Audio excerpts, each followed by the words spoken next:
Good afternoon and welcome to the Hibs Observer's Monday briefing with myself, Patrick McPartlin for a change instead of Liam Bryce, joined as always by Craig Nisbet to look over Saturday's 2-1 defeat by St Mirren. Craig, how are you getting on? Yeah, not too bad. These Mondays are becoming tougher and tougher, I'm not going to lie, but yeah, happy to get back into it to see where things went wrong again.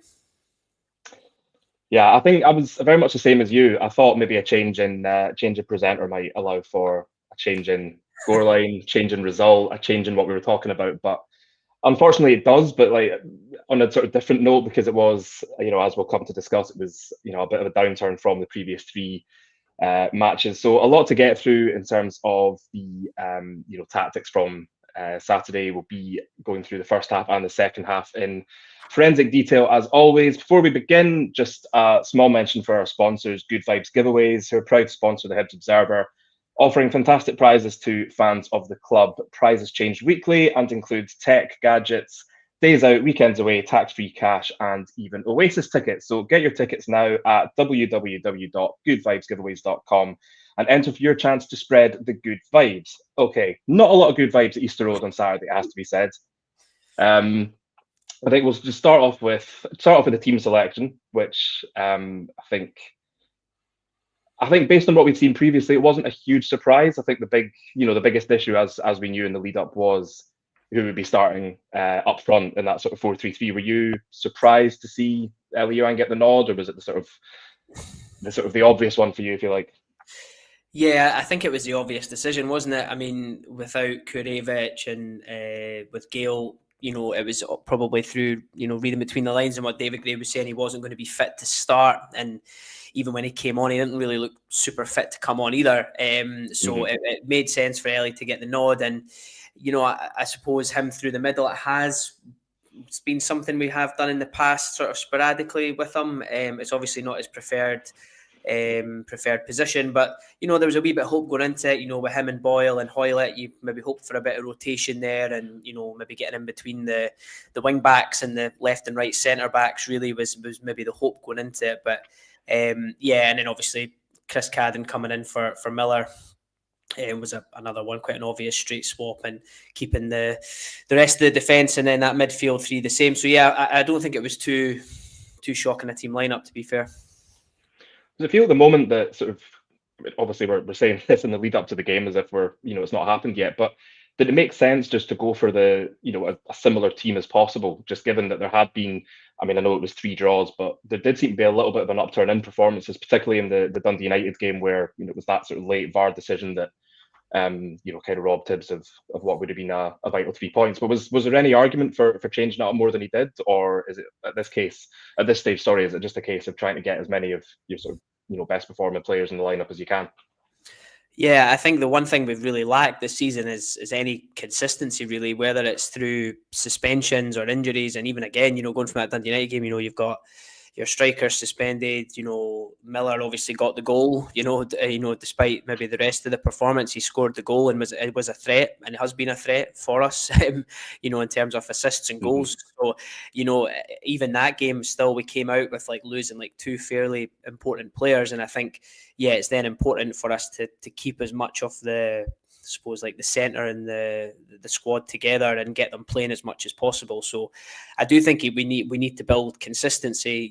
The other downside, I suppose, and what we've been going through is off the bench has been quite inconsistent with, Molotnikov and Campbell and Mariah Welsh and Doyle Hayes and things like that. So it's been quite sporadic. So I suppose it has been a good thing we've been able to try and retain some sort of consistency with the team. But every week we seem to be picking up a suspension or an injury, which doesn't help.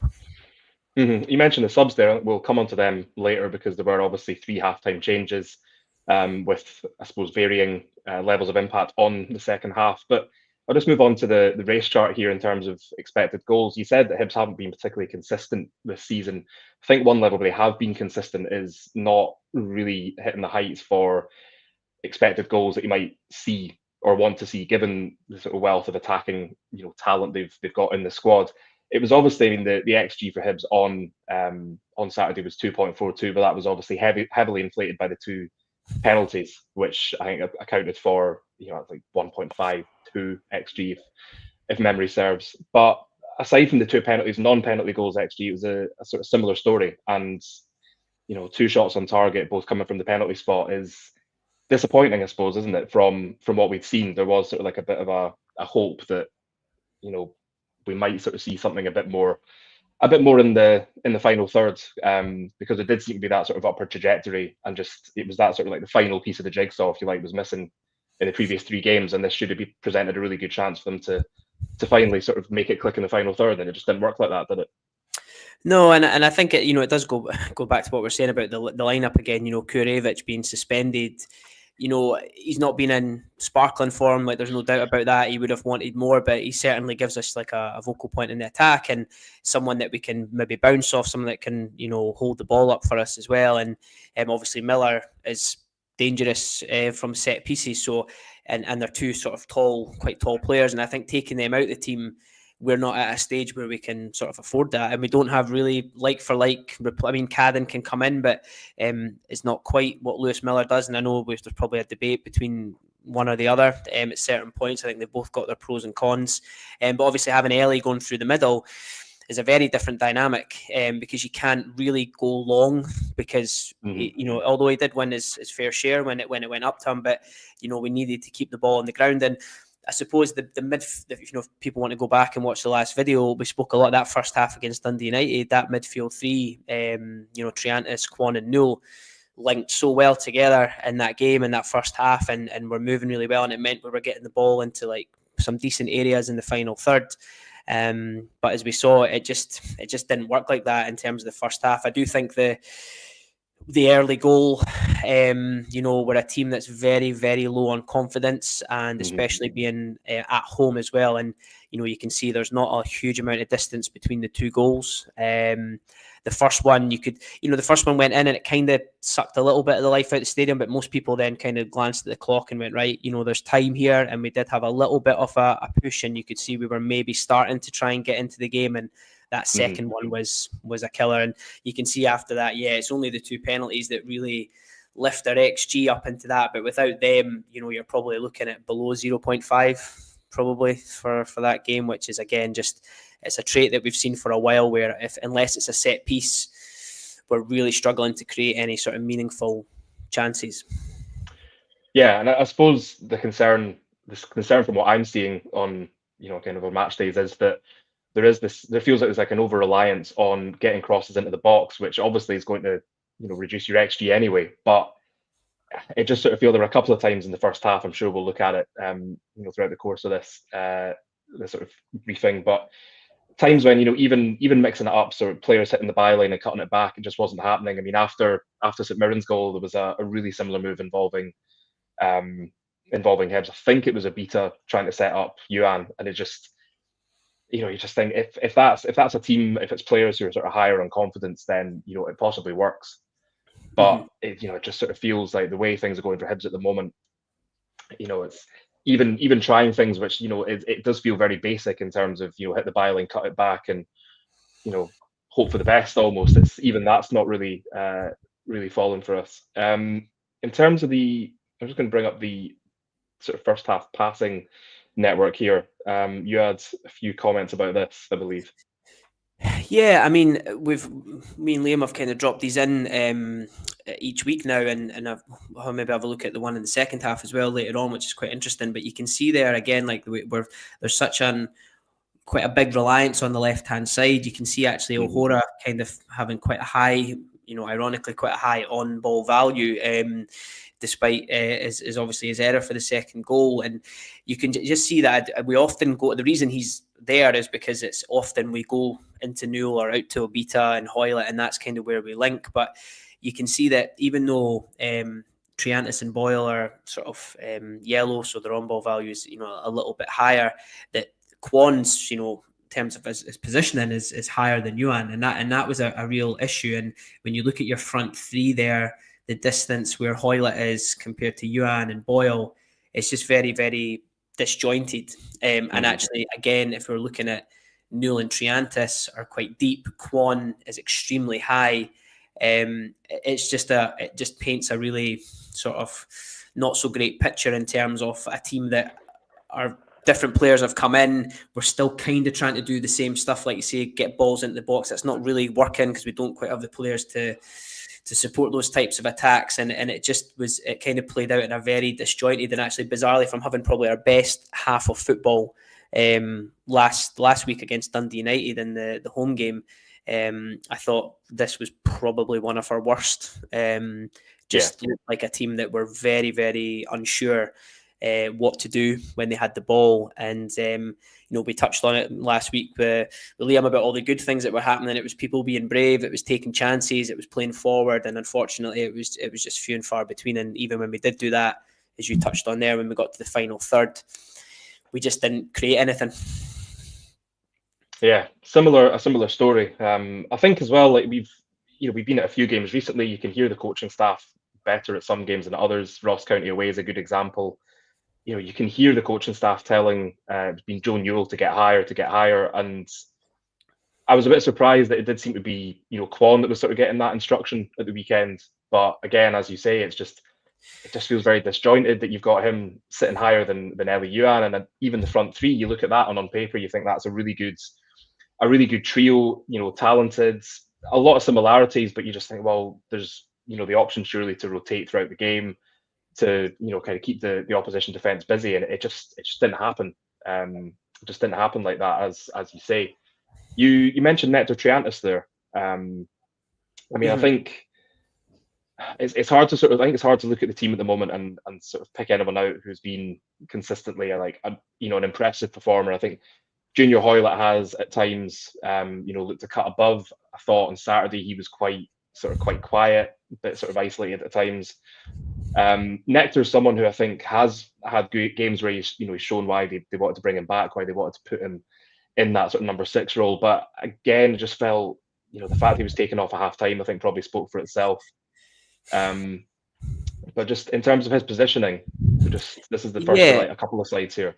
Yeah, I think you're spot on, and I actually think Hoylett having I think I said to the guys I got the games with before that we literally can't afford him to have a poor game or we're struggling, and he did have a very poor game.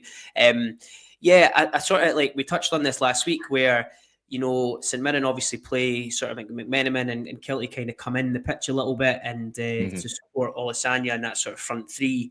And St Mirren are pretty, they kind of go up man for man, and you can see there like Triantis is, I think O'Hora is initially looking for him, but he's kind of pointing for the ball to go back, and he sort of found himself quite isolated in that part of the pitch, and he just wasn't quite getting on the ball as much as he needed to. And when we look at like Kwon's positioning and even Newell, there was obviously quite an instruction to say, like you were saying there, like, right, get higher up the pitch. And it's not uncommon to have a bit of build up where you're pushing your players higher up, you're pinning the opposition, and you're leaving your number 6 or your deep midfielder to get on the ball. But you have to be really confident that they're going to get on the ball 9 times out of 10, because if they don't, then the ball's just going to get worked back, and then it's going to get thumped long, and you're going to kind of be too many players on one half of the pitch, and it's going to be easy for a turnover. And when you go to the next image, like there was times where he was getting into positions like this where he's in a great area. You can see like Kilty's pointing, O'Hara, like racing forward at the halfway line. I think O'Hara is pointing to say turn on the ball, but actually what happens here is Triantis just bounces it straight back to O'Hara, and then we end up going back to Bursic, and then we thump it long, and it clears everybody, and it goes back to St Mirren. And I just felt like that was an example of just the issues we're having in that part of the pitch. And Triantis is a young player, and he's not had too many senior games, and playing in that role for a team bottom of the league who are low on confidence, and supporters are getting twitchy in the stands. It's difficult, but you really need somebody in that position who's going to get on it and turn and make us play, because if he doesn't, then it's a long afternoon, and it just leads to a lot of long balls. And that's what it disappointed me a little bit in terms of Kwon and Newell, because a lot of the time against Dundee United, they were rotating, they were dropping in, they were getting close, but their positions were just sort of too high at the beginning, and we just didn't really have any good possession, and we couldn't really keep the ball, and just started forcing us going long, which just meant turnovers. Yeah, I was going to ask about that we have seen Triantis can be very good at doing what he's asked to do. Obviously, he is a young player, as you say. There is going to be inconsistencies to his performances, but how much of his sort of, I mean, he wasn't particularly effective on Saturday, but how much of that was down to the way St Mirren played him, and how much of it was down to just him, having a bit of an off day? I think a bit of both. St Mirren are, they're a very effective team, aren't they? And Yeah. their midfield, like that midfield, with it's Phillips, isn't it? They're on loan from Crystal Palace in there. Like they're big, they're strong, they run themselves into the ground. It's certainly getting the ball under pressure, or taking it. Like a few examples, like Kwon getting it in, getting into a good position, receiving it, but actually just getting bullied off the ball. And there was times where the players were looking to get into those positions and try and hold the ball, but yeah, they did it very, very well. However, like that example you've got there with Triantis, like that happened quite a lot. He did get into these positions and either he was getting it and going back, and then there was times where the centre halves weren't giving him the ball, and then deciding to do other things, and that's where I just feel we're really quite disjointed. And if you make 2 or 3 movements to get the ball, you don't get it, are you going to necessarily go in the next time? Maybe not. And if other players are making runs based on what they think is going to happen, it just I think it just gives us a really poor foundation to sort of build on. And we would have known going into that game with no Kurevich and no real sort of number 9 that we were going to have to keep the ball on the ground. So it was a wee bit frustrating to see Triantis obviously struggling, but then there not being a rotation to try and, like, you could have just dropped Newell in and put 2 of them in there together for a while and told Kwon, right, play a bit more set. Like, we could have done something to try and mix it up, and to me it just didn't look like we changed anything. We spoke about Eli Yuan as the number 9, spoke about his positioning being quite deep. Just moving on to this one. Yeah, and like this is it kind of links to a wee bit of what we were, like this is an example we've seen a few times where we end up sort of, we bait St Mirren for the press a little bit. Ekpiteta does really well. He sort of whips the ball around into Cadden.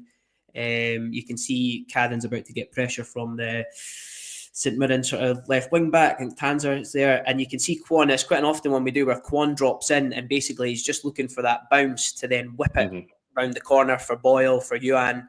But what happens here is, if you go into the next one, and again it's having Cadden back in instead of Miller, he takes a touch, he takes another touch, Kwon's still looking for it, but doesn't get it. And the next clip, we fire the ball into Eli Yuan, who takes his touch coming back, and you can see already he's got just the 2 players on him. Yeah. He's got Phillips. I think it's potentially Kilty in there as well. Tanzer's on his way back, but you can see Cadden's like off running, which again, you're thinking, well, I'm not really sure Ellie's going to get out of this one. And actually what it leads to is a turnover. I'm not sure if I clipped that next bit, but it's a turnover in possession, and St Mirren are down the other end. And I think, yeah, like you can see, like Ellie dribbles all the way back pretty much to where Cadden had the ball, and suddenly we're in an awful position here.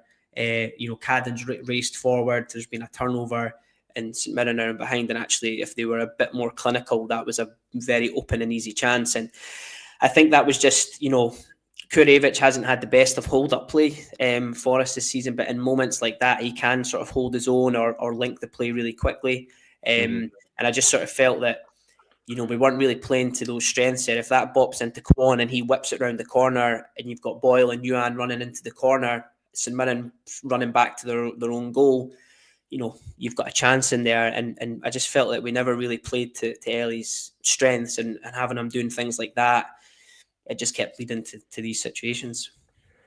Yeah, certainly cut a frustrating figure at times. I think, but when your centre forwards dropping deep to try and trying to win the ball himself, I think that probably tells its own story. Moving on to St Mirren's first goal, which came down the Hibs right side, cross from Scott Tanzer, and Conor McMenamin's just right place at the right time to just effectively kind of cushion it past Joe Bursick.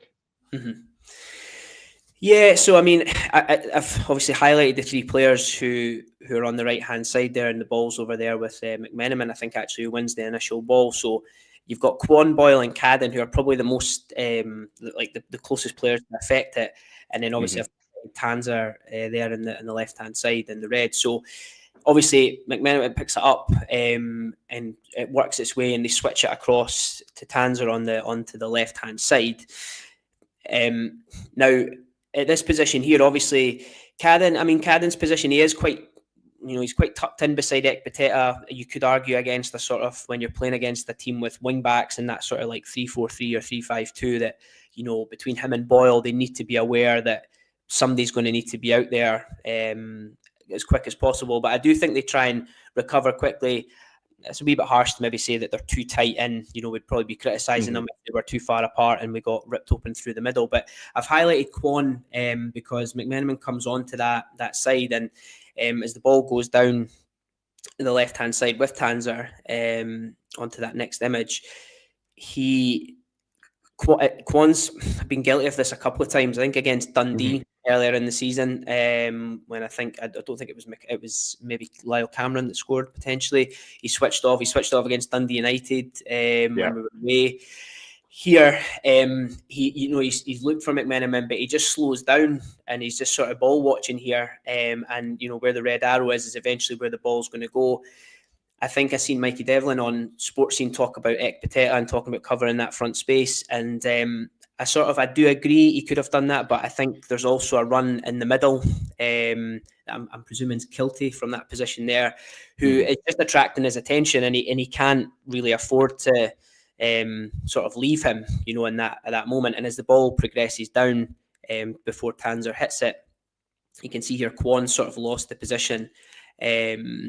But the ball just goes right into that area, and it's an easy goal. And that's it here. So Kwon, you can see, I think O'Hara's potentially passed them on. Ekpiteta's covered that area. There is a bit of a gap in there, but really Kwon should be in there. He shouldn't be getting outpaced and outdone in that position. And listen, it's a good delivery from Tanser. And it's actually a pretty decent finish as well, to be fair, from McMenamin, just that little touch across the keeper. But it goes to that thing about, if you don't track your runners, you don't do the basics, you don't work, then you're going to concede goals in this league, and that's where we are at the moment. So I do think it was a bit harsh on maybe picking out Ekpiteta to cover that space, because I think if he commits there and Tanser lifts it up and over, then you're probably leaving Kilty in a good bit of space. O'Hara could come over, but I think it all happening in that moment, that it just needs to be Kwon who needs to do better. Yeah, I think, there'd been a lot of comments from people saying, St Mirren are just well organised and did the basics right, which I think is probably the best way of beating Hibs at the moment, is just, be organised, do the basics, and, that'll probably sort of serve you well. One thing I would say, almost to kind of offer a bit of a defence for Kwon, is there was a period in the first half, I think, when he seemed to be asking the bench for some sort of instruction about where he should be playing. And this, I don't know whether this is. I know it's not a good sign, but I'm not sure whether you can apply this to his positioning, and that he was, particularly high, his sort of average positioning ahead of Elie Youan, whether it relates to defensive situations like this. But he didn't really seem to get any sort of response.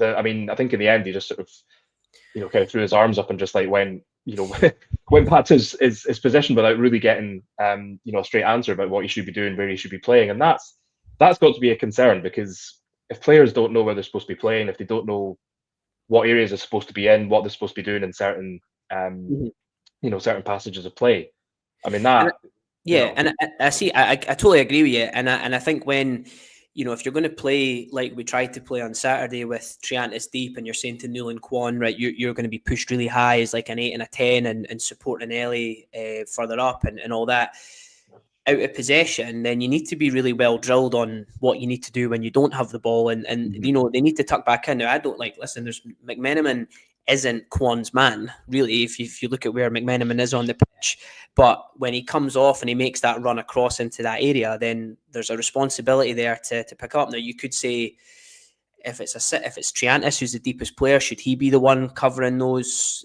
positions? There's maybe an argument for that, or even Ekpiteta saying, Kwon, leave him, I'm going to pick him up and take him. Yeah, you could probably, I'm sure different coaches will have different feelings on how they would want to defend it. But it's just in those moments that, and I think we said it with the goal in the derby as well, just deal with it in that moment, chase the man down, clear it, and then, get into an argument at half time or when the ball goes out for a throw in and say, like, I've just covered you, whatever. I don't feel we've got enough of that at the moment. It's people expecting people to do other bits and bobs of the job. But maybe you're right. Maybe from what you're saying, maybe it's not clear. And if it's not clear on this, I mean, it would make sense if it's not clear from on the sidelines. It's certainly shown that way on the pitch. Moving on to Hibs in the final third, because there was some movement in the attacking third. Obviously, we'll look at Yuan's effort off the post, which I think involved a lot of nice interplay with Kwon. But in terms of Hibs attacking in the final third, I mean, again, like so much of their play in the first half especially, it was just really, it was a bit disjointed. There wasn't really a whole lot going on, across the pitch. It was just really, kind of passes not reaching their destination, simple things not being done properly. It was a similar story in the final third. Yeah, so I mean, like, we got into a lot of positions like this, and that's what I was saying about Triantis, is that he did, and maybe once you go a goal down and there's a bit more emphasis, St Mirren maybe naturally drop off a little bit, and the crowd get behind them. But we were getting into positions like this, and if you go into the next one, like Triantis was getting on the ball here. And again, like, St Mirren are in a pretty decent shape in terms of organisation, but Triantis has found a little bit of space. Now, he arguably could carry this a bit further forward and commit a player. Kwon is sort of positioned, in between, the two central midfielders. It's not a bad position, but he's pointing for it to go right. He's pointing it to go to Cadden, out to the wing back, and he's not kind of anticipating this ball coming in. It's not a bad effort from Triantis, but it gets caught out, and then again we're on that transition, and that's Ellie highlighted there. So him and Kwon are kind of in the same position, and Kwon's actually more central. Ellie's coming here, and I think it just sort of, in other teams you might go, oh, that's like a rotation, maybe something that they're trying. But with us, I can say about Kwon, it's interesting you've highlighted that, because I'm not quite sure he knew where to be in the build-up. And there's times where, like in the last clip, you seen he ran in and tried to get the ball from Cadden, didn't get it. This next clip, he's then in behind the midfielders, but he's almost sort of too far away to get in possession of it. And I just felt there was a real disconnect between Triantis, who was getting on the ball quite a lot, and then all the forward players. We just sort of seemed to really struggle to get any of them. And this example as well, again, I think O'Hora gets the ball into Triantis. He's picked up another great space. He's in between, Kilty and McMenamin. Phillips and O'Hara are sort of sitting a bit deeper, so he's able to carry the ball forward. And if you go to the next image, you can see now there is a bit of a space opened up. Kwon has dropped into an area, and I think this is a much better position for him to be in, because he can actually get on the ball and affect it. It's not too challenging a pass. You can also see this time Newell is also probably hoping that Phillips is about to go and press, and because of Kwon's positioning, he can maybe pick it up in between the lines. And then if you go into that next moment here, as Triantis carries up, Phillips does go towards the ball, and then you can see that we've got, you can't really see him over on the other side, but you've got Obita making a forward run. Hoylett's come in the pitch, so that's leaving space down the wing. The ball's, Ellie's now moved forward and got a bit of space from Gogic. We've got Newell into that position, and Triantis plays it directly into Yuan's feet. Yuan plays it into Newell, and then Newell hits it out the other side towards Cadden and Boyle, and we get into here. However, we get to this position. This is a good area. It's a good position. Boyle's got a great position in between Tanzer and Gogic. You've got, St Mirren's back three are kind of out of position there. We've got runners going into the box, and then it just goes to this lack of quality where Cadden's cross just comes off Tanzer, and we've lost the ball. So that example was to kind of show that actually there was little moments there where Triantis and Kwon and Newell started to work together, and the one moment where Triantis carried the ball, they moved into the right positions, we were able to actually break through quite easily just with one or two passes, even using Ellie. But when we get to this part of the pitch, it's just that lack of quality that I think David Gray spoke about after the game. And, you can see, I'm not suggesting, like it's a bouncing ball Cadden gets here, but again, it's just, there's no, he just hits it straight off the first man, and all these players have committed in, and then we're just suddenly on the counter attack. But I think that was really good from Ellie. And then the next clip is our best chance, I suppose, from open play for a long time. When he hits the post, and again, it's him starting in a sort of deeper position, and he picks up the ball here. But again, it's really good movement from Kwon. He almost like fills in that sort of number 9 role. He gets a little 1-2. You can see Boyles come in the pitch, which me and Liam were saying last week. That's where we need him to be. We need him closer to the goal. And Cadden out there, so they get the ball in, and it's Kwon rolls it out to Cadden, and then there's obviously. It's another delivery that sort of gets half cleared. It's not the best, but Ellie manages to pick it up again. It's a good little bit of feet. And again, Kwon, edge of the box, given a really, really good option. Ellie bounces it into him. And it's a nice little bit of movement. He just drives into that little space I've highlighted there. And what I really liked about it was just his body shape. He gets himself in, his arms are up. It's just like the perfect sort of striker positioning. He just lets the ball roll past him. And somebody was near me was like, oh, you have to go across the keeper there. I disagree. I don't think he could have. You had people flying in for challenges and blocks. I think he catches it really, really well. And I think if it's, an inch inside the post, I don't think the keeper's getting anywhere near that. But it was just I like to highlight that stuff because it's just the frustration is that we can do it and we have that ability to play. And the bit that I'm just really unsure about is what I'm not saying you can do it all the time because, of course, St Mirren will do things to counteract what you're doing. But it just seemed like every time we seemed to take a step forward and do something that worked, we then just resorted back to not doing those same movements over and over again to try and get the repetition. So it was really frustrating because I think we could have broke them down and got chances. Speaking of efforts at the near post. St Mirren second. I mean, a bit of a personal nightmare for Warren O'Hora. Sort of miscontrols the ball. I mean, for me, there's a lot of play here. It's is it because he's sort of naturally right-sided and he's playing on the left? Although, in fairness, he has played out of position, if you like, enough times at MK Dons to sort of be familiar with the role. Is it concentration? Is it something else? But it's it was at the end of the day, a very simple second for St Mirren to score, and just a sort of surefire way to take whatever little wind left in the Hibs sails there was out of them. Yeah, I mean, you've probably, like me, you've watched it over and over again. It's obviously quite a poor first touch, but it kind of looks salvageable. And what really surprised me about O'Hora is the one thing I would say about him more recently has been he's been pretty no nonsense. Like if there's a chance for him to keep the ball in, he just normally thumps it into the crowd. He's kind of like playing the numbers. He doesn't normally look to like try and bring the ball down or trap and play weak side. So it was interesting here. I don't know if he's maybe trying to squeeze the pass out to Obita still with outside his right boot, or he's looking to control it with inside his right boot and just retain possession. But it just sort of rolls under his studs and breaks. And obviously, there's not too much to say from this goal. But again, you can see there, I mean, that freeze frame says it all. Like we're absolutely knackered there. There's no way of getting back into that position. We've got Olisanya running through the middle. You've got Kilty on the other side, and obviously McMenamin running on the ball. And we've got Cadden, Triantis, and obviously O'Hora chasing back. But I highlighted Ekpiteta again because, there was some, again, chatting about could he have done more in terms of going down. However, when you go on to the next clip, he's obviously got Olisanya, but he quite cleverly at this moment brings his run into the middle. And I'm sure Ekpiteta has had a check of the shoulder and still sees that, Triantis and Cadden are a long way away from having any real impact. Plus you've got Kilty running into the box as well. So that movement from Olisanya sort of forces Ekpiteta to kind of stay running down the same sort of trajectory as he's been going. When you go on to the next bit though,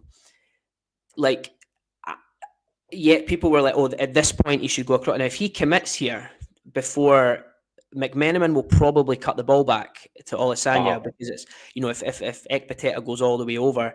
I think when you're Marv and you're looking at that position here and you're looking at where McMenamin's coming, you're about to be able to get over and at least throw your body in the way of the shot. I think you're saying, yeah, go on, have a strike from there because the goalkeeper is where he is. it's going to take, well, you would think it's going to take a strike that's going to be well hit or go across the keeper into the opposite top corner or something like that. Even on Bursick, I've highlighted him because I actually don't think he did anything super wrong in terms of where he is. If he comes racing out before all this, which I think he's done before, I think it was maybe at Celtic, then you make the decision easy. You know, McMenamin looks up and goes, "Oh, thank you. I'll just pop that over you and into the bottom sort of left-hand corner."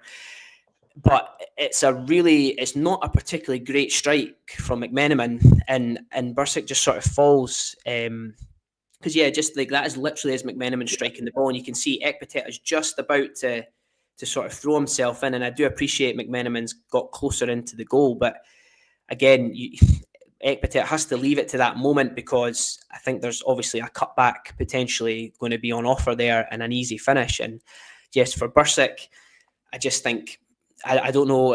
He's maybe staying. He's expecting it to be higher and more towards him, but it just shouldn't get through and go in with that power on the strike. I mean, I have watched this back a few times. I mean, as you know, somebody who played as a goalkeeper myself, I sometimes worry that I'm maybe a bit more critical of the goalkeepers than others might be, just because, you know, from my point of view, I'm thinking, well, you know, the correct thing in that situation to do would be this. I think if you watch the highlights back, Bursick does sort of dive to his right, and it kind of goes into the net off his, I don't know if it's his leg or his arm, but to me that almost looks like he's hedging his bets that McMenamin's going to shoot across him, sort of like similar to the Ellie Yuan chance where he hit the post. And you know, I think looking at this, what you've highlighted and how you've explained it, like for me, I don't think Ekpiteta does a lot wrong. I think, you know, I think you're right. I think he's trying to cover all bases basically. But I would imagine that as a centre back, he's probably thinking it's a tighter angle for him to score from. It's going to take something really special to beat the keeper from there. And, you know, there must have been a little element of that, of thinking, you know, if he sort of keeps him out there and forces him to shoot rather than just squaring it for Alessandro to, you know, from that angle, tap it into an empty net, then, you know, it is sort of very. I don't think Marvin's done a lot wrong there. I think, you know, he's probably done what he felt was best in the situation, and, you know, is probably relying a little bit more on Bursick to, you know, to save that. I mean, you know, it's he strikes the ball well, but, you know, I mean, you know, we've been in that position where you sort of dive the wrong way, but it was probably a harder chat. It was probably should have been a harder chat than it looked. You know, from Bursick's point of view. Yeah, and I think that's it. And, you know, you were talking about these split decisions. You know, Ekpiteta's making these decisions over the course of like several seconds, really, you know, from the moment O'Hora loses the ball. And I think, I'm sure he might want to go, actually, I could have maybe stepped over a bit quicker, could have got the block in, but I think then he probably just makes that decision easier for McMenamin to square it. But you're right with Bursick. I think, you know, he's probably anticipating it going across. And I know the whole near post thing for keepers is something that people mention quite a lot. But, you know, it's not like McMenamin's caught that sweet. You know, it's sort of bounced before. You would hope that it would just, Bursick could get a leg to it or something and put it behind. I think it just sort of actually goes, kind of bounces in between his legs and kind of bobbles into the net, really. So, yeah, listen, it's a huge mistake from O'Hora. And, you know, obviously it contributes to us at a time when we were just, you know, those chances with that I'd highlighted before with Ellie and stuff came around the sort of 27th minute, so sort of 26 minutes. So we were starting to get into the game, for want of a better term, and obviously that when you're a team that can't score or are struggling to score and you concede that goal in half an hour, that's just a major sucker punch. Definitely. You talk about a team being unable to score there. Martin Boyle, I think, is still top scorer with, I think it's five goals for the season, although I think only a couple of them have come in the league. You highlighted his performance or his sort of play in the final third. It was actually a clip I was going to use about Ellie, and actually just, I suppose, because it's highlighted, this is actually him, sort of another good little ball from Triantis into Ellie, and unfortunately, like we were talking about earlier, it's just a poor touch, a poor touch in that position from someone that's struggling with their form. But again, we've got good numbers going forward. Now the sort of Martin Boyle with the halo around him there is where he was, and the one I've clipped and put in the sort of darker green is where I think he should be.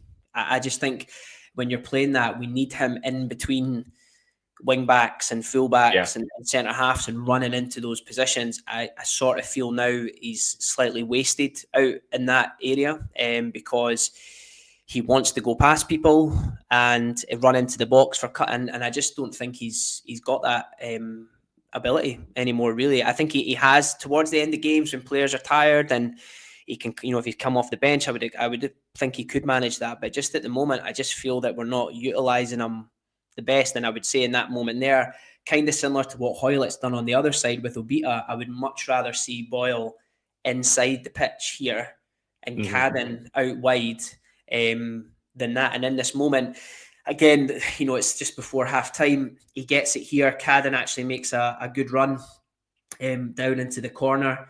And then and Kwon comes across again to support. And if you go into that next one, but Boyle chooses not to use him and he goes to take on, Tanza there. And we're actually in a nice little 3v3. And I think if Boyle pops it into Kwon, he's got a bit of space to let the ball run across his body, maybe get a shot away, slip in Ellie, slip in Hoylett or whatever, or maybe even play it round the corner for Cadden. But Boyle's like, he's look at where he is. Like, we don't want Martin Boyle out there trying to skin someone. We need him closer into the goal. And I just thought it was something worth highlighting because I think he'll obviously be disappointed in the penalty miss and disappointed in his recent performances. But I just don't think we're utilising him the way he needs to be because he's not the Martin Boyle from 3 or 4 seasons ago. He's different, and I think we need to do better to fit what he can offer now.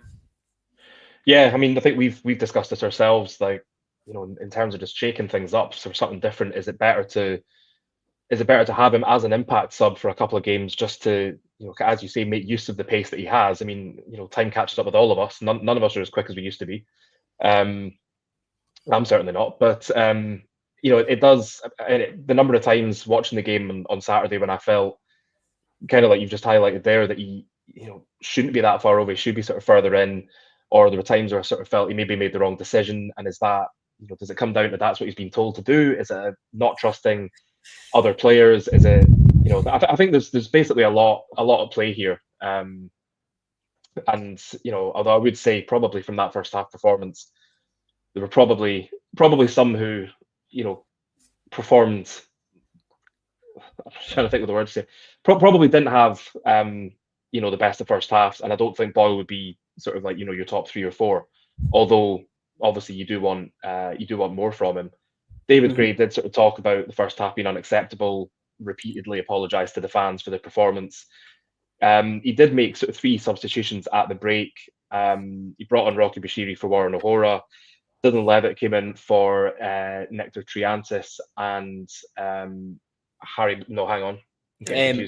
Cadden coming in for Kwon. So changing two of the central midfielders there was it was quite a sort of statement from Gray. And if you look at this pass map this passing network map kind of tells you all you need to know about how influential Dylan Levitt was in the middle of the park. But surprising to see him kind of brought out of cold storage after what seems like quite a while.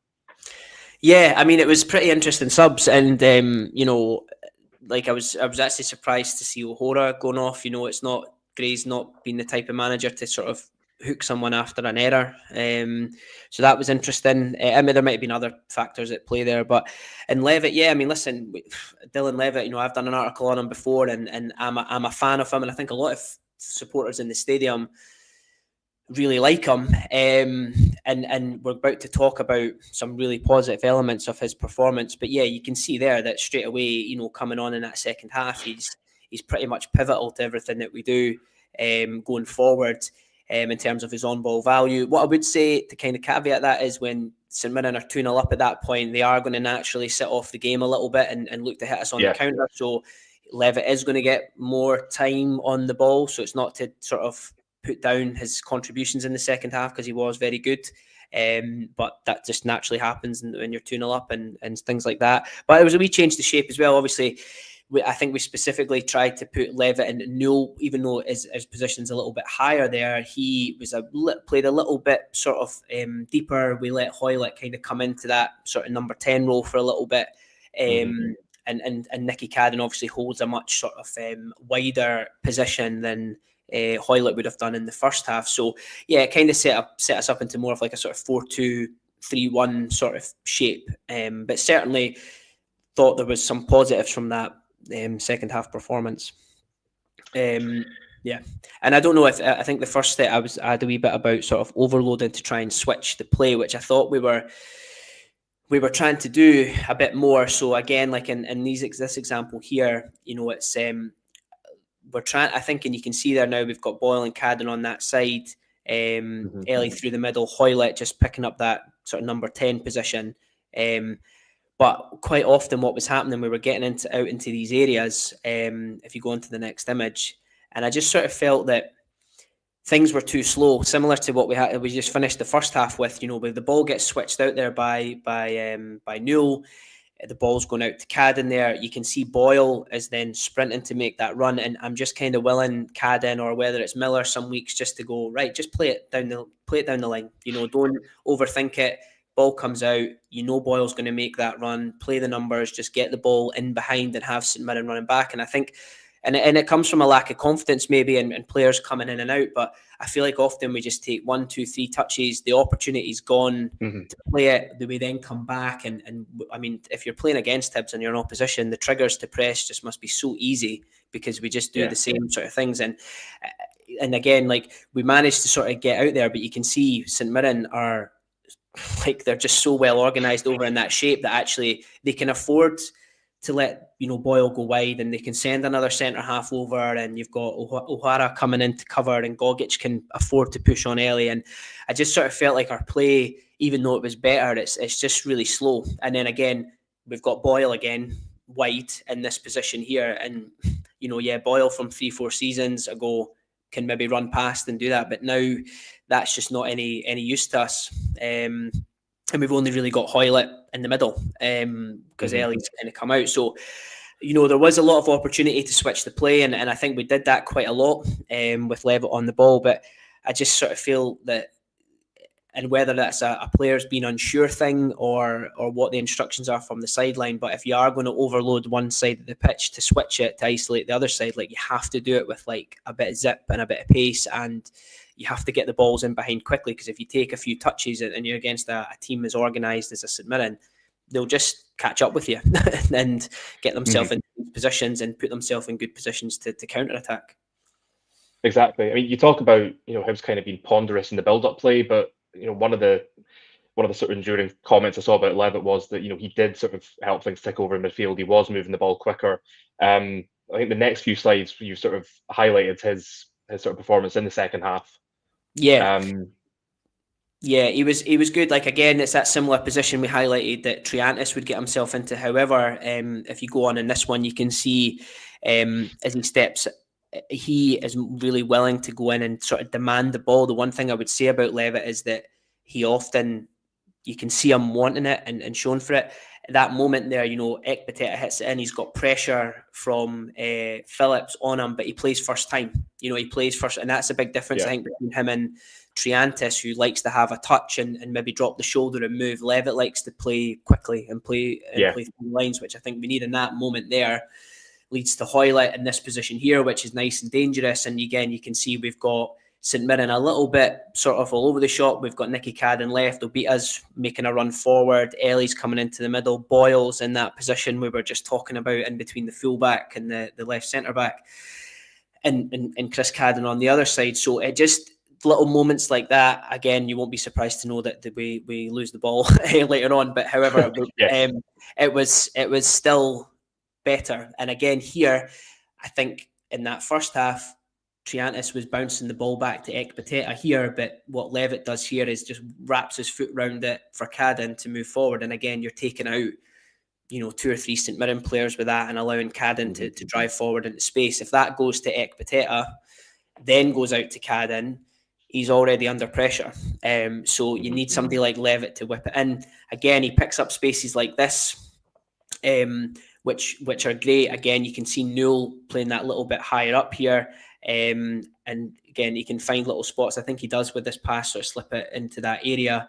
But again, just to highlight, we're getting good numbers forward in that second half. And again, it is easy when, to a certain extent, when you're 2-0 down and you're chasing the game, and St Mirren are just, at that point they've got man drawn on, they're just looking to hit you on the counter attack whenever they can. But that movement from Newell there, and this was probably one of his best moments here, where you can see Hoylett's just sort of pulling out the right centre back. You've got Johan just off Gogic there, and Levitt just whips that ball right through everybody in for Johan in behind. Now again, he gets into the final third and tries to hit it for sort of first time with his left foot, and it goes into the goalkeeper. But that's what you can get with Levitt, is this ability to play forward quickly. Now with that, he loses the ball, as you would do when you play forward a lot, which I know can frustrate people. But I think I'd much rather prefer having someone do that than what we have at the moment, which is turning, going backwards, letting teams just press you even more, thumping it long, getting the ball turned over, and then being susceptible to a counter. So I really liked a lot of what he did when he came on. What I would say about him is that he's often had games like this where he's come on, he's done great, and then he started the next game, and that's not been what we've seen. So a bit inconsistent. Yes, and listen, we've, as a club, we're inconsistent, let alone just the team itself at the minute. So, and again, like you highlighted with him coming on out of cold storage, he's been in and out the team, and I know he's had some other stuff going on, but he's the type of player, if you're going to be keeping the ball on the ground and you're going to work it into these little areas and spaces, Dylan Levitt's a very, very useful asset to have. So I'd like to hope that we're going to see more of him in those sort of attacking areas and getting on the ball, because he's certainly more than capable of doing it. I think there was sort of some feeling from like some sort of pockets of supporters that perhaps Kwon, Triantis, and Newell are too similar, and we've had this problem before with Hibs playing three central midfielders who are far too similar for it to really work. But I think for me, you sort of looking at their sort of profiles, not how they've been playing, you would think that's actually quite a good mix of a sort of a 6, an 8, and a 10, if you like, for a 4-3-3. I mean, obviously, I know Kwon's had this, like he's maybe not played 10 that much, so you may be relying on sort of two 8s, him and Newell, to kind of sort of push and support a bit. Newell's not really an archetypal 8 either, but I think when you look at the rest of the central midfielders, I'm not sure there's anyone at the moment, Levitt aside possibly, who you'd be looking to start over them. But yeah, no, I think Craig Megan sent in a question about that, saying why do we think he's persisting with three similar midfielders instead of balancing the roles? Yeah. And I agree with that. I thought against Dundee United, despite those three looking very similar, Newell sort of took on quite like a swashbuckling role where he was sort of driving us forward, driving out, linking play in the final third. Kwon tried a little bit of it in this game here, but I think it is one of those things when it's not working with Triantis, or sort of one of them's having a poor game, it sort of brings the whole thing down, doesn't it? And but yeah, from the other options we have off the bench, or in that, I mean, we've got the most bloated midfield probably in Scotland, or maybe in Europe actually. But in terms of realistic options, yeah, Levitt is probably one that you would maybe want to see a little bit more of, along with Molotnikov and things like that, because they can create things, you know what I mean? And I think that's what we need. So yeah, hopefully it's something that we see a little bit more of. You mentioned how Levitt was sort of instrumental in Hibs build-up play in the second half. You've covered that as well in the next few slides. Yeah, and again, this like position here that Newell picks the ball up in, obviously in that sort of deeper sort of left midfield role, where he did that a lot against Dundee United, but in the first half, he was just so high up the pitch, and we just couldn't get the ball to him, apart from on a couple of occasions with Triantis. But here he's driving forward. And if you go into the next clip here, he carries it so far because he's good at moving the ball. And again, you can see options-wise, you've got, this is when we've, Gale and McCurdy have come on, but we've got Levitt up in support, Nicky Cadden in there, Obita left.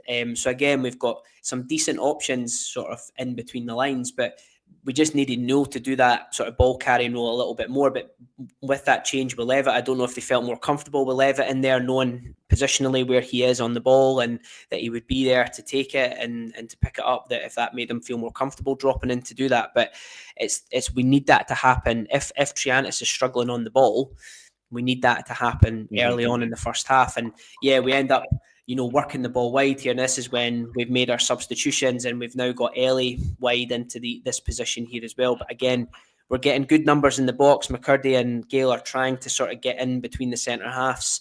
And for Ellie, it's interesting because this is a position that you really want him in, wide. You can see the fullbacks isolated. There's nobody else near them. But he struggled, I think, as it got to that part in the game as well, in terms of going past people. He had a nice little bit towards the end where we sort of get the penalty and the goal that never stood from Ellie. Part of me, when we were talking about Boyle, thought Ellie's got this capability as well of hugging the touchline and going past people. And it's maybe something, if we are thinking about Boyle being a bit more central, that it could be. Again, this is Levitt carrying the ball forward. And again, it's just to highlight that we do get players into really good sort of attacking areas. It's Nicky Cadden out on that left-hand side. He'll us come inside the pitch as well to offer another threat. So we're getting the numbers forward, but it's just when we're getting into that final third, the delivery, the people in the box, it's just not clicking. And I don't know if it's and like this example here, as it works out to Nicky Cadden again, 75th minute almost, Newell makes a phenomenal, sort of overlap and run in behind, and we clip the ball up into the back post, and we get a corner out of it. We just don't see sort of enough of that flexibility. It only seems to come in when we're chasing a game, and it's it's almost like we can do that any point in the game. You can go and run in off somebody at any point in the game as well. And I like Nicky Cadden when he came on. I think he offered, he was probably one Levitt very good, but I thought Nicky Cadden also offered a lot when he came on. And the last one really is again, it starts with Levitt and Newell. It's a nice little bit of sort of like interplay in the middle of the pitch. They do a couple of wee 1-2s over the St Mirren players. But as it goes on, like again, to touch on Levitt again is he just plays that ball forward and right in front of Ellie Yuan to go and attack, and it was seeing Newell and him so close together. It's a great little bit of play. I think if you move it on one clip, he knocks the ball. They have a nice little 1-2, but he like literally fires it right in front of Yuan to say like, no, like come on, get wide, get attacking, and it's from that ball that Ellie puts in that Joe Newell hits the shot. And again, it's just a shout to Joe Newell as well, because again, you're in the 92nd minute and Newell and Levitt start that attack together. And I think in the next clip, it's Newell's shot, I think. So Ellie delivers early, it gets headed out, Newell's forward, and I'm sure that I've kind of clipped Gogic just as he kind of handballs it here. It is definitely a penalty. You can see the ball just sort of up his arm up there as well. So it's you can throw caution to the wind when you're 2-0 down and you're chasing the game, but that all came from just having Levitt and Newell close to each other, quick combination play. Suddenly we're out the other side. You've got Ellie on the wing, which is his preferred position, his best position. He can go at people, a ball in the box. We've got midfield runners, we've got runners, which we always do, and you can see there we obviously get the penalty from it. And even the goal that never was, despite celebrations, again, we work the ball wide, we're chasing it, and it's another, like from Ellie, again, it's a really decent delivery. Everybody's probably anticipating it going in front. He sort of whips it back across. And again, Nicky Cadden getting himself in and around the box. And it's a fantastic strike, but as you can see, as he's connecting with it there, Gale's miles offside, and I think it hits him as well. So, and even if it didn't hit him, you can see there, I could probably get a job for the VAR team, to be honest with you, with this sort of detail. But it takes a hit off him and goes the wrong way. I would even suspect, even if it didn't hit him, I would wonder if that would get chalked off just for being in the way of the goalkeeper. I'm not quite sure. But again, it was to try and cling on to like any little bit of hope that actually maybe Yuan and Nicky Cadden on the wings is something that we should maybe explore in the next game, because there seemed to be something there that was working. But obviously it would have been an amazing draw to have snuck. Probably would have been one of the worst St Mirren collapses, I think, to let us back in for a 2-2. But that missed Boyle penalty, we could have won it, which is bizarre Yeah, to say after that. But the only things I would take away is maybe that Levitt, Johan on the right hand side, and Nicky Cadden on the left is maybe something to think about. Yeah, I don't know if this is your burner account, Craig, but a suggestion here from Jason Ladd that Rocky, Nicky Cadden, and Levitt should start at Dundee. I mean, we didn't really touch on Rocky all that much, but he's again somebody who's not had a lot of game time. I was a bit surprised that he brought Rocky on. I thought Iredale might have been his go-to, because obviously he's come on in a couple of the recent games.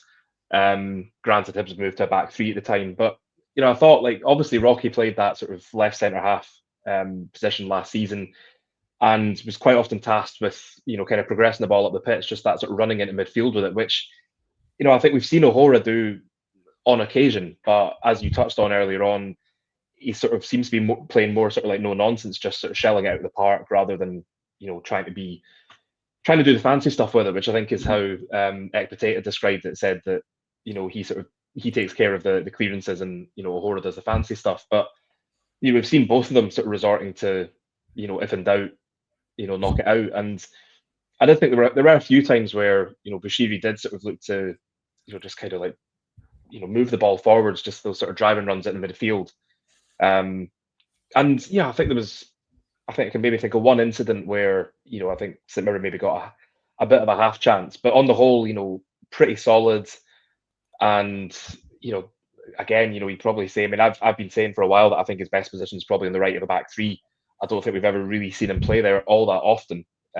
Maybe on occasion when Hanlon and Porteous were still there, you'd have Hanlon as the left centre back, Porteous in the middle, and then Rocky on the right. But certainly he was playing that left centre half role last season. Didn't think he did an awful lot to sort of count himself out of being restored to the starting lineup against Dundee. Now, obviously, you've got the international break now. There's a big gap.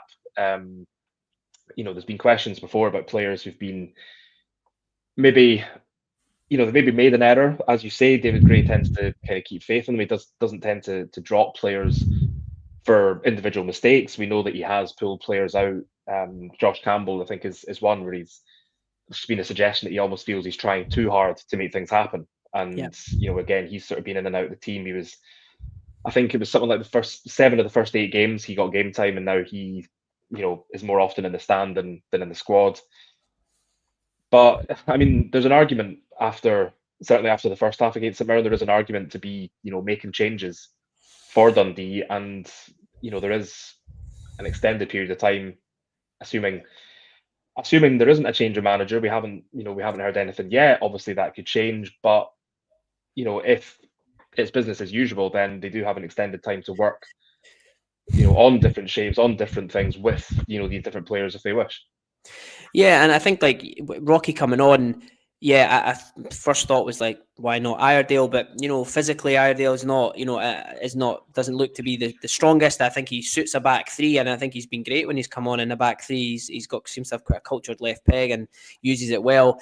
Rocky coming on did make sense because St Mirren towards the end are going to stick on Mandron and James Scott and just go, right, we're just going to go long and go counter attack. And Rocky's got good recovery pace, and he's strong and things like that. And I think if Montgomery could take credit for one thing, when he brought Rocky on massively, in terms of playing out from the back and stuff like that. He did do wonders there.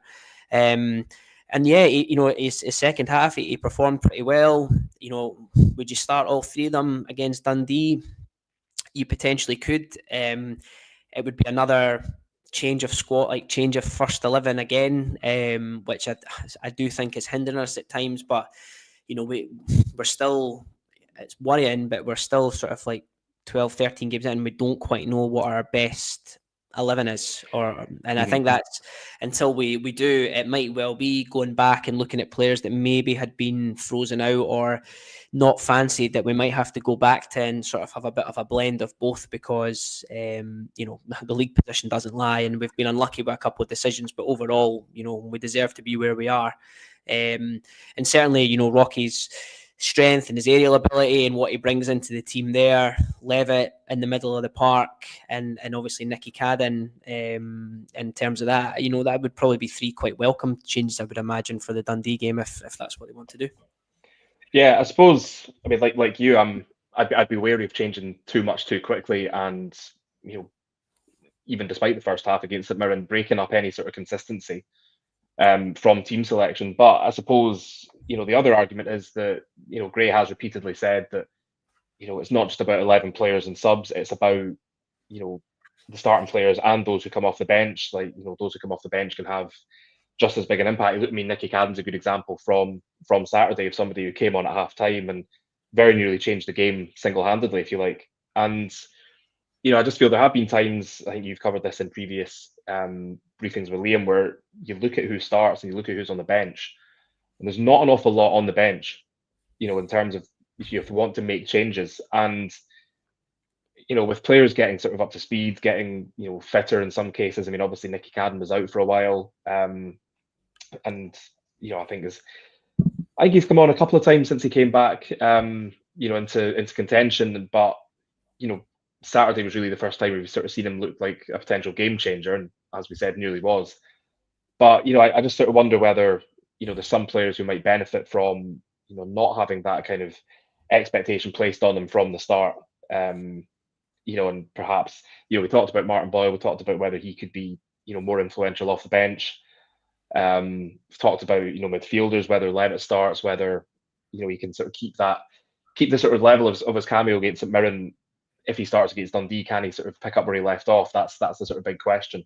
But I think, I think for me, like one of the concerning things is just that how things seem to be going in the right direction against Dundee United, and then you would have thought with a week off, rather than having the midweek game, then that would give players a chance to kind of reset, get a bit of energy back, and then really kind of go into the St Mirren game with, I suppose with enough confidence that we are doing the right thing, we are going in the right direction. We were very unlucky against Dundee United, and I think St Mirren, hadn't won away from home all season before coming to Easter Road on Saturday. So there should have been that confidence among the players, and I just didn't see that in the first half. It just felt, if you told me that game had come at the end of a 3-game week, I think that would have been more believable. Mm-hmm. Yeah, I know what you mean. Yeah, but I also don't think it comes down to fitness. I really don't think that's it. I mean, I know players talk about, just sort of running a bit more than the opposition. I know they talk about, like wanting it. They talk about caring and stuff like that. But the players don't seem to be unfit. Doesn't seem to be that. It just seems to be, something else that we can't quite put our fingers on of why just games are not going in their favour no matter what they do. I think like when you look at the squad as a whole, it's obviously there's going to be a big clear out, next summer, but you've got a lot of sort of players who are probably fairly demotivated to be there. You've got some that are trying incredibly hard, but maybe just not quite good enough or not at the level. You've got players that were very talented and very good who are now dealing with age or dealing with maybe not quite wanting to be at the club anymore, or their feelings towards the club. And then we've got quite a lot of young players that have come in, your Kwons, your Kureviches and Triantis, who they're in their maybe early 20s, but they've not had a lot of like senior football. Mm-hmm. And then you've got new signings that you're trying to bed in as well. So like it is like a sort of like really sort of mixed squad that you're then trying to like pull together. And obviously there's players that have been there for a couple of seasons, and but it's been a pretty unsuccessful time. There's been lots of changes in manager. There's grumblings from the fan. It's like we've said before. It's not a great place to be in the environment at the moment. So it is really, really difficult. And I think this next game against Dundee, there's a worry that we go too rogue and make loads and loads of changes. For me, I do think that certainly I would like maybe a midfield of Levitt, Newell, and probably maybe Hoylett in at the number 10. I think would be quite good, or potentially Kwon in there. I would like to see Nicky Cadden start. I would like to see. I know the game finished and it was quite difficult for Ellie after the game and the things that went on, but I would like to see him probably start. I think Kurevich will come back into the team, which does mean Martin Boyle on the bench. But then as we're saying there, then you've actually got a realistic option coming off the bench in the 60th minute or whatever change the game and maybe impact the game. And then if you're bringing Hoylett off and you're putting Kwon on, yeah, you've got someone that can come in and fulfill that role in the number 10. So, yeah, I think I could see some of those changes happening. I just think we need to be careful that we don't, keep tinkering all the time, because I think that inconsistency is also causing us a lot of issues, and we just need to not get suspensions and stuff like that, because again, that's not helping us either. Yeah, I suppose it's balancing the temptation to make changes with, I suppose, keeping faith in what you're doing, that things are going in the right direction, and that hopefully that Saturday's game was just a bit of an aberration. And even though it was, I suppose, too little too late, there was that late rally, and there was some nice play. And as I think you've touched on a few times today, it's that sort of infuriating part of sort of thinking you can, the team and the players can do what they need to do. It's just, why are they not doing it as much as they should be doing? Yeah. So I think plenty of food for thought there. We'll leave it there, because we have been talking about this game for an awful long time. And I think good to get your thoughts on it. I think good to sort of highlight certainly Dylan Levitt and Nicky Cadden's performances, Rocky Bashiri's as well, and just Ellie Yuan and Martin Boyle. So thanks for joining us, Craig, as ever. Thank you to you for watching. If you're watching this back, or if you're watching this live, you haven't subscribed, please do consider subscribing to our YouTube channel. It is free. You'll get notifications of all our videos. That includes Monday briefings like this one with myself and Craig, or Liam and Craig. It includes our post-match reaction videos from the games, and a whole lot more.